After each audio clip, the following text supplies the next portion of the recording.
Hello, today's professional development session is on evaluating formal and informal, culturally responsive and accessible assessments.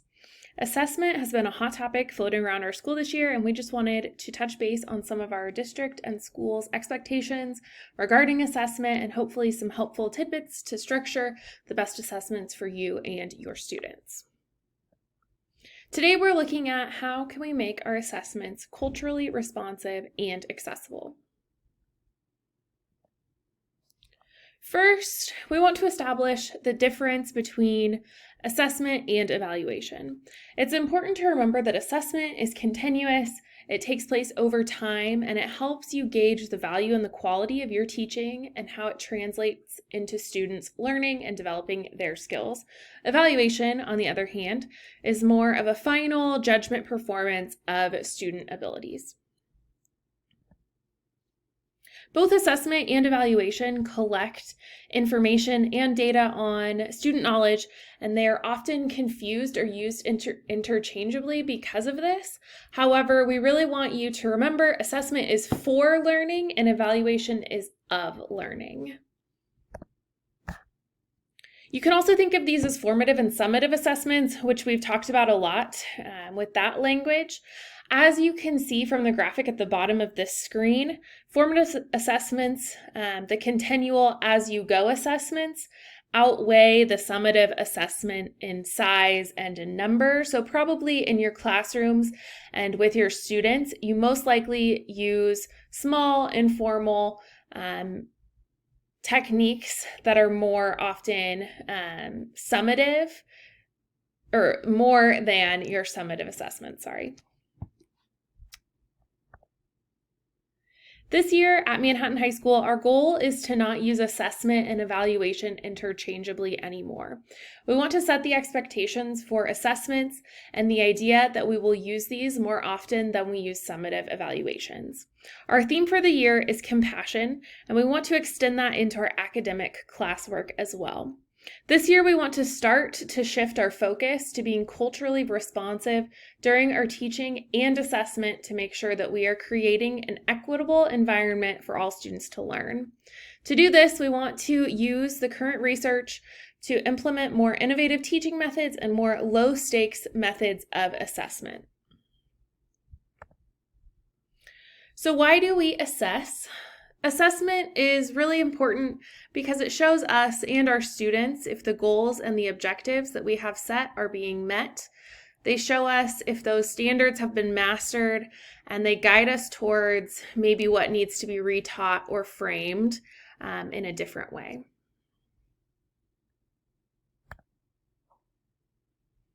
What are some effective assessment methods?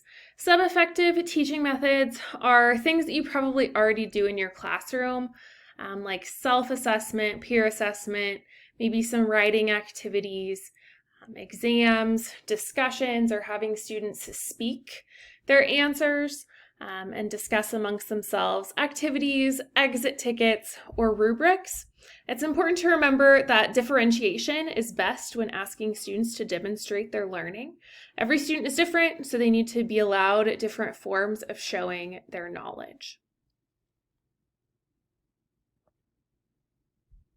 When it comes to evaluating the quality of your assessments, you should first look to see if you're equating assessment to grades. They don't have to be equal. Grades are a topic for a different session, but today we want to emphasize that assessments don't always have to be put in as grades. Remember that assessments are check-ins of skills and understanding. You should also consider if your assessments encourage students to think critically about concepts or ideas, and also that they allow students to express their knowledge in a variety of ways. One size does not always fit all, so you want to remember that differentiation element is really important when it comes to assessing students and their abilities. It's also important to be culturally responsive in our assessments. We've talked about this a lot in regards to our teaching, but we haven't specifically touched on it for specifically assessments as a school. So your assessments that you give students should incorporate their cultural knowledge that they bring to the table. It's important to be equitable and accessible to all kinds of students. So how do you create culturally responsive assessment opportunities? You can create these opportunities for assessment through acknowledging that there are different ways to demonstrate student knowledge and knowing your students well.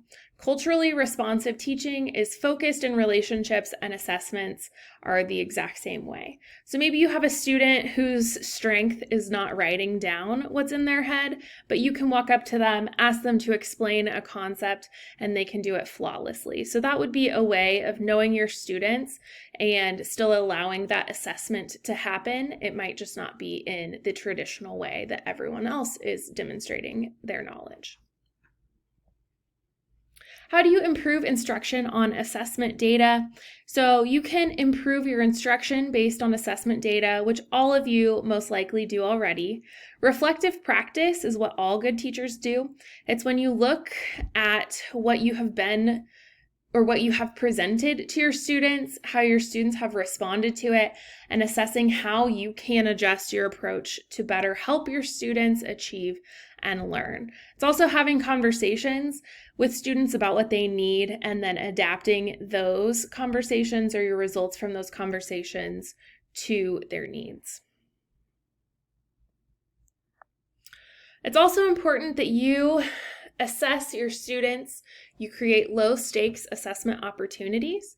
We have seen a great increase in student stressors and mental health issues as this pandemic has gone on and we have returned to school. We don't want to put such high expectations on students and their abilities through assessment that they become stressed and overwhelmed. Assessments are so students can express to us what they have learned and what they can do. We always need to remind ourselves that assessments are to help us adjust how we teach. They do not always need to greatly influence a student's grade. We can allow that room for growth. And maybe this means that you allow retakes. Maybe it means that you don't put that assessment grade at all, that you just use it for your information. Like I said, grades is a discussion for a different day, but it is important to remember that assessments don't always have to equal grades, and oftentimes that is the stressor that is put onto students. Overall, today we just want you to realize that assessments are continual and are for both you, the teacher, and your students. Remember to give your students feedback so that they know what they are doing well and what they can improve on. Relationships are essential for student growth. They're essential for student success. We don't want to have a negative assessment culture here. We want students to learn and grow and not to fear assessments as maybe they have in the past. If you're wanting more resources to explore culturally responsive assessments further, please visit the resources that we used in this presentation today. If you have questions, don't hesitate to reach out to the admin team. Have a great day. Thank you so much for watching.